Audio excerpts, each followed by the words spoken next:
сами тоже арбузы выращиваем на земле. Все, арбуз, лук, все, что можем, выращиваем.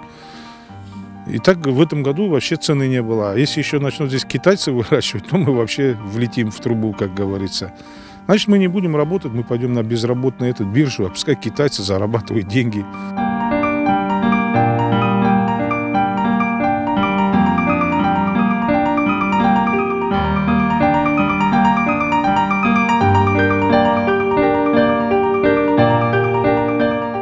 Если по нормальный помидор, насколько я в агрономии понимаю, должен расти там, от 70 до 90 дней. Всю жизнь в Узбекистане в этих помидорах росли. Так что за помидор, который 30-40 дней потом созреет?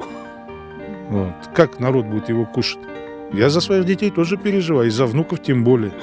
Чтобы кушали более нормальную пищу, не то, что там выращенное на химикатах полных.